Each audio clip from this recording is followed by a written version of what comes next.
무형교회에서 유형교회로 오늘의 묵상입니다. 오늘은 갈라디아서 1장 18절에서 24절까지 말씀을 묵상하겠습니다. 성경 말씀을 듣겠습니다. 그 후 3년 만에 내가 게바를 방문하려고 예루살렘에 올라가서 그와 함께 15일을 머무는 동안 주의 형제 야고보 외에 다른 사도들을 보지 못하였노라. 보라, 내가 너희에게 쓰는 것은 하나님 앞에서 거짓말이 아니로다.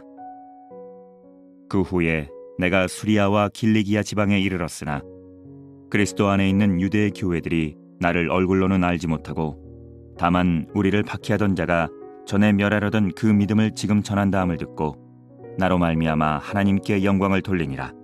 요즘 TV 프로그램을 보면 숨은 가수들을 찾는 경연 프로그램들이 많습니다. 이 프로그램들을 보면 노래를 잘하는 사람들을 정말 많이 보게 됩니다. 전문적으로 음악을 배우지 않았지만 노래를 정말 잘하는 사람들이 나오게 됩니다. 우리는 흔히 악기나 노래로 성공을 하려면 전문적으로 레슨을 받고 정통 클래식 음악을 전공하려면 더더욱 전문적인 레슨을 받고 대학교에 가야 합니다. 현실적으로 음악 대학을 졸업해야 음악 활동을 조금이라도 할 수 있는 시대가 되었습니다. 그러나 요즘 가수들을 보면 집에서 혼자 연습하여 고수가 되는 사람들이 참 많습니다.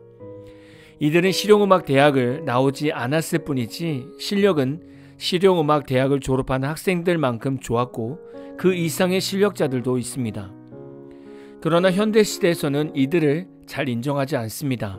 왜냐하면 학위가 없기 때문입니다. 그래서 TV 프로그램에서는 이런 편견을 버리고 오롯이 실력으로만 가수를 뽑기 위해 경연대회를 열기도 합니다. 오늘 바울은 갈라디아 교회 성도들에게 자신이 어떻게 사도가 되었는지를 설명하면서 자신의 사도직은 예수님의 사도들이 준 것이 아님을 밝히고 있습니다. 바울은 예수님을 만나고 바로 예루살렘으로 가서 예수님의 제자들을 만나 사도직을 받으려고 한 것이 아니라 오히려 아라비아로 갔다가 다메섹으로 돌아오게 되었습니다. 그리고 3년 만에 예루살렘에서 베드로를 만났지만 이 만남은 예수님의 사도로서 파송을 받기 위한 만남이 아니라 그저 친분을 위한 만남이었음을 밝히고 있습니다. 그리고 예루살렘에 15일 동안 머무는 동안 자신이 만난 사도는 예수님의 형제 야고보만 있었음을 밝히고 있습니다. 바울의 사도직은 예수님의 제자들 통해서 사도의 권위를 받은 것이 아니라 전적으로 예수님을 통해 사도가 되었음을 거듭 증거하고 있습니다. 바울이 갈라디아 성도들에게 자신이 사도가 된 증거를 말해준다면 그리스도 안에 있는 유대의 교회에서 그리스도인이 바울의 얼굴은 모르지만 그리스도인들을 박해하던 바울이 지금은 예수님을 전하고 있다는 것을 듣고 하나님께 영광을 돌렸다는 상황을 간증하는 것이 전부였습니다. 세상은 때론 인간에 의해 부여받은 권위를 중요하게 여깁니다.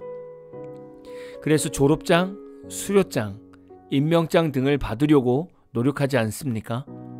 교회 안에서도 장로, 권사, 집사, 임명장 등을 중요하게 여기고 있습니다. 그런데 오늘 말씀을 보면서 우리는 사람을 통해 어떤 임명장과 증서를 받고 주의 일을 해야 한다는 개념을 뛰어넘어서 좀 더 깊이 생각하여 어떤 마음의 자세로 직분을 감당해야 할지를 묵상해야 할 것입니다. 우리가 장로 임명장, 권사 임명장을 받아야 중직의 마음을 갖고 교회 기둥으로 열심히 사역하며 헌신하고 직분 임명장이 없으면 교회 사역을 불난데 불구경하듯이 관망하는 성도로 살아가야 할까요? 우리는 사도 바울처럼 사람들에게 인정받지 않고 사람들에게 어떤 권한을 부여받지 않아도 예수님께서 나를 구원해 주신 은혜 하나 때문에라도 주의 일을 열심히 해야 합니다. 갈라디아 교회 성도들은 지금 바울에게 예수님과 함께 있던 제자들로부터 사도권을 부여받지 못한 것을 문제 삼고 있습니다. 예수님의 복음을 전하는데 이것이 왜 중요합니까? 사도 바울이 예수님의 제자들에게 가서 사도의 권한을 부여받고 와야 복음을 온전히 전할 수 있는 사도가 될까요? 그럼 장로 직분이나 권사 직분을 받지 않고 교회 사역을 하면 모든 것이 복음적이지 않고 중직의 직분을 공식적으로 인정을 받아야 복음적인 직분자가 되는 것일까요? 사람이 인정하는 사도가 아니라, 사람을 의지하는 사도가 아니라, 사람의 눈치를 보는 사도가 아니라 예수님을 사랑하고 예수님만 전하고 예수님만 믿는 순수한 성도가 먼저 되어야 하지 않을까요? 현대 교회 안에서 문제가 일어나는 것 중에 하나는 장로 직분을 받지 못했다고 시험 들어서 교회를 떠나는 성도들입니다. 이런 성도는 예수님을 믿는 것이 아니라 갈라디아 교회에 들어온 유대주의적 거짓 교사들의 가르침처럼 할례와 율법을 행하는 행위를 더 중요하게 여긴 성도들입니다. 집사로 살면서 장로들이 해야 할 일들을 열심히 감당하면 안 될까요? 권사로 살면서 낮은 곳에서 섬기는 집사들의 사역을 감당하면 안 될까요? 장로로 살면서 가장 낮은 곳에서 모든 성도들을 섬기면 안 될까요? 저는 사도 바울이 이렇게 순수하게 사도직을 감당할 수 있었던 이유 중에 하나는 사람에게 사도의 권위를 받지 않고 예수님께 직접 받았기 때문에 열정적이고 순수한 사도가 되었다고 생각합니다. 사람의 눈치를 보지 않고 오직 예수님께 집중했기 때문에 전 세계를 다니며 선교할 수 있었던 겁니다.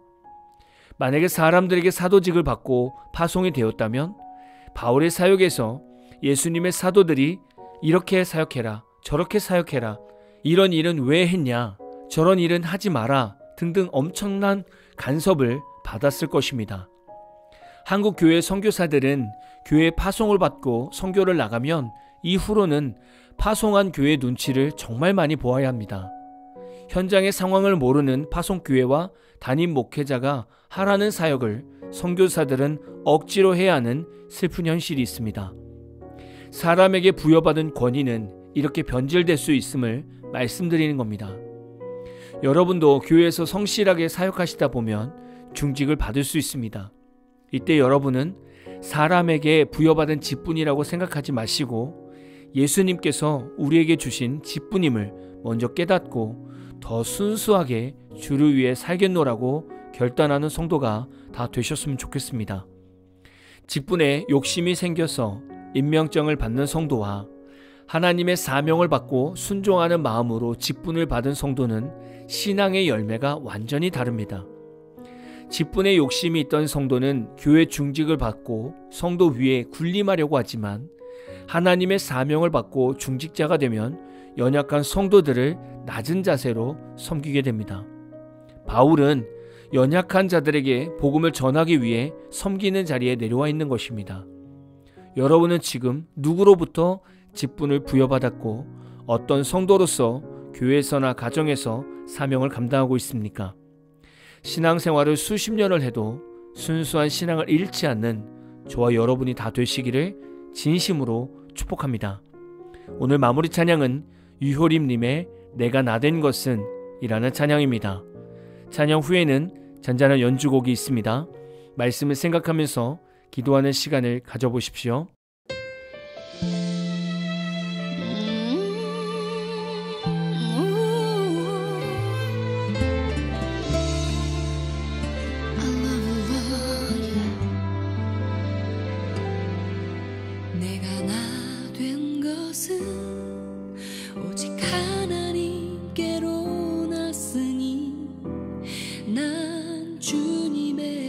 새 언약의 일꾼 내가 나 된 것은 오직 하나님께로 났으니 어둠을 비추는 빛을 비추리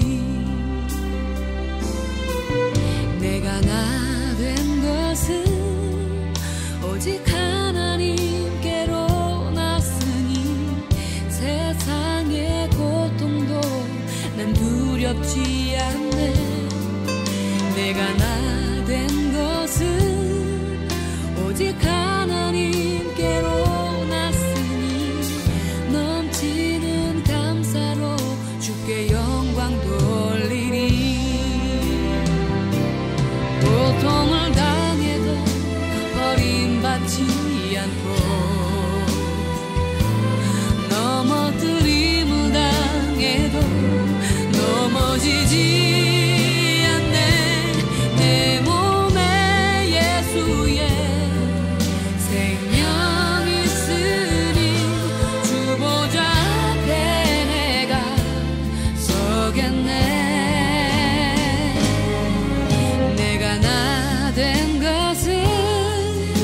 오직 하나님께로 났으니 난 주님의 새 언약의 일꾼 내가